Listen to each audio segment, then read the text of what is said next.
বেসাইজের একটা কাশি দেই, উনি আমাকে এটাকে চার্জশিটে নিতে পারবেন না আমি যে তাকে অবজ্ঞা করছি বা কোনো কিছু করছি, আবার আমার কোনো ইয়া থাকবে না।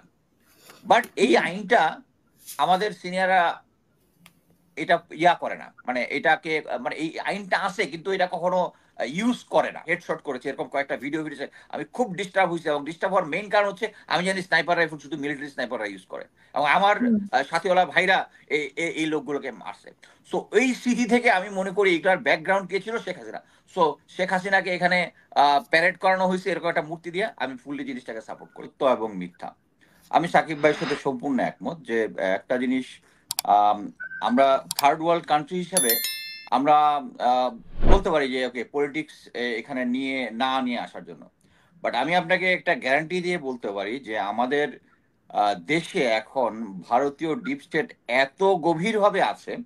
এখন যদি আপনি আজকে যদি প্রফেসর ইউনূস বলে ওকে জামায়াত, সরি, আওয়ামী লীগ আজকে থেকে রাজনীতি করতে পারবে, তারা দেখবেন মাঠে নেমে এমন নর্তন কুর্দন শুরু করবে, তারা প্রুভ করে দিবে তাদের এবং ভারতীয় মিডিয়া দিয়া যে 24-এর এই আন্দোলনটা ভুল ছিল। আপনাকে আমি গ্যারান্টি দিয়ে বলতে পারি। সো সবার জন্য ওই সাকিব ভাই আবার যেটা বলেছে যে হিটলারকে, নাজি পার্টিকে তারা ওই সুযোগ দেয় নাই, এবং আমরা যদি এই হাসিনা সরকারকেও, হাসিনাকে, আওয়ামী লীগকে যদি এই সুযোগ দেই, জাস্ট এই মানে ওই যে ফ্রিডম স্পিচের নামে তারা মানে বাংলাদেশের ইয়াগুলো এখনো তো আমরা দেখি, প্রথম আলো, ডেইলি স্টার এখনো ভারতের বন্দনা করতেছে, এখনো করতেছে। সো এইটা আমরা থামাইতে পারবো না তখন অফিসিয়ালি যখন হবে, এবং আমরা সবাই জানি তাদের কাছে কারিগরি টাকা আছে, এগুলো দিয়ে মানুষকে বুঝাই ফেলবে যে 24-এর আন্দোলনটা ভুল ছিল, শেখ হাসিনাই ঠিক আছে এবং শেখ হাসিনা এখন ফেরত আসবে, তারা ওইটার জন্য প্রস্তুতি নেওয়া শুরু করে দিবে একদম। আহ, আহ, তখন এখন তো মানে জেনারেল ওয়াকার আড়ালে আবডালে ইয়াদের সার্জিস, তারপরে এনসিপি নেতাদেরকে ডেকে এনে বলে যে ইনক্লুসিভ নির্বাচন করতে হবে, জামাত শেখ হাসিনার আওয়ামী লীগের 35 থেকে 40% ভোট আছে, তখন প্রকাশ্যেই বলবে, তখন প্রকাশ্যেই বলবে। তো এখানে আমি মনে করি যে এখানে ফ্রিডম অফ স্পিচ আওয়ামী লীগের জন্য দিলে Bangladesh will go for a disaster.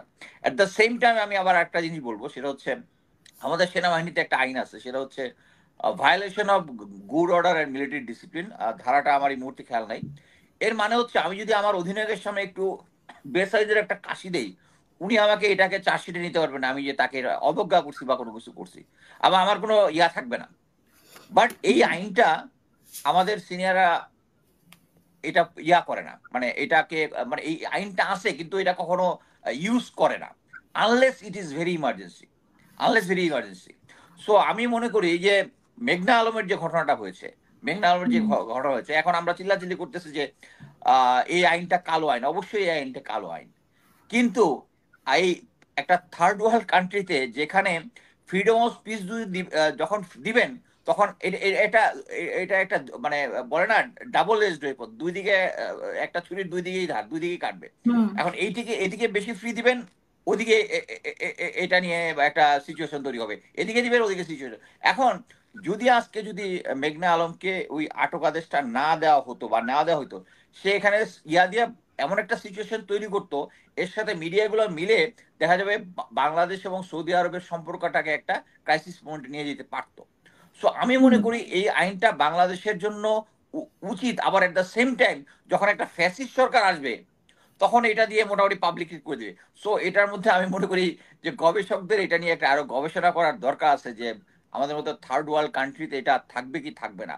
এই যেমন এখন আমি কিন্তু শেখ হাসিনার যে একটা মূর্তি বানিয়েছে, আমি এটা ফুললি সাপোর্ট করতেছি, ফুললি সাপোর্ট করতেছি। এবং যখন আমি দেখেছি যে এর আগের দিন এটা আগুন দিয়ে পুড়িয়ে দিয়েছে, তারপরে এখন কম সময়ের মধ্যে, সো আমাদের অ্যাকচুয়ালি স্টেট অফ মাইন্ডটা দুইভাবে বিভক্ত। এক পার্টি এখনো ওই শেখ হাসিনার জন্য যদি ওই মূর্তিটা যদি আসে তাহলে এটা নিয়ে তাদের ইয়া হবে, সো তারা একটা আগুন ধরাই দিচ্ছে। আবার এক পার্টি এই শত্রুটাকে সামনে নিয়ে আসছে। সো এখানে অ্যাকচুয়ালি মানে আমি নিজেও আমার নিজের স্টেটটা বললাম যে আমি এটা সাপোর্ট করতেছি, বাট আমি মনে করি যে পহেলা বৈশাখের অনুষ্ঠানের মধ্যে রাজনৈতিক না নাই ভালো, না নাই ভালো আমি মনে করি। বাট এটা কিন্তু আমি এখন এই বর্তমান, কারণ আমার স্মৃতিতে এখনো 24-এর গণহত্যা যেটা আমরা নিজের চোখে দেখেছি, আবু সাইদকে দেখেছি, মুগ্ধকে দেখেছি।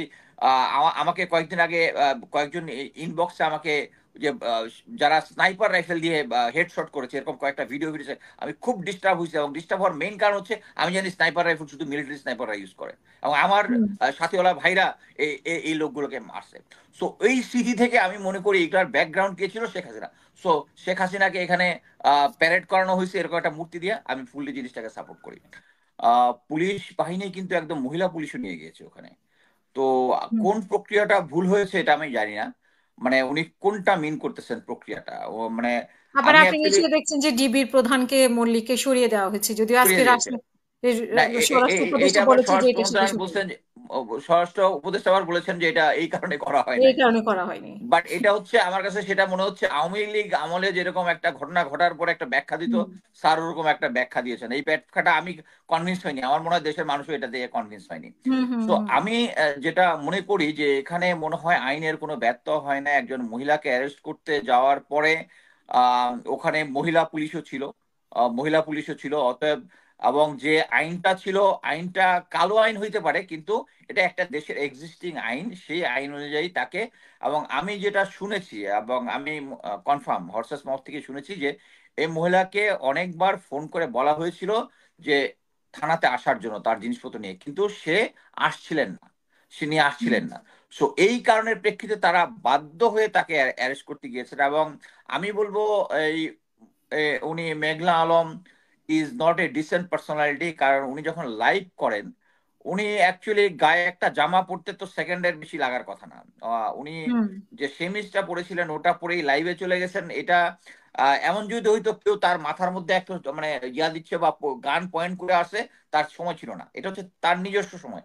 সে এই সেমিজটা পরে এসে অ্যাকচুয়ালি মানুষের সিম্পেথি করার চেষ্টা করছেন কিনা আমি জানি না, বাট উনি তো সিম্পেথি পান নাই। উনার এটা বুঝতে হবে যে বাংলাদেশে 93% মুসলমানের দেশে কেউ একজন নারী যদি ভিকটিম হয়, সবাই নারী ভিকটিমের পক্ষেই থাকে। কিন্তু উনি হুম একটু সময় নিয়ে যদি জামাটা পরতেন পারতেন। আর এমন মানে যে সিচুয়েশনটা দেখা গেছে তাতে উনি জামাটা পরতে পারতেন না তা না। এইটা করার ফলে যেটা হয়েছে আমার কাছে মনে হয়েছে যে উনি ম্যানিপুলেট করার চেষ্টা করেছেন।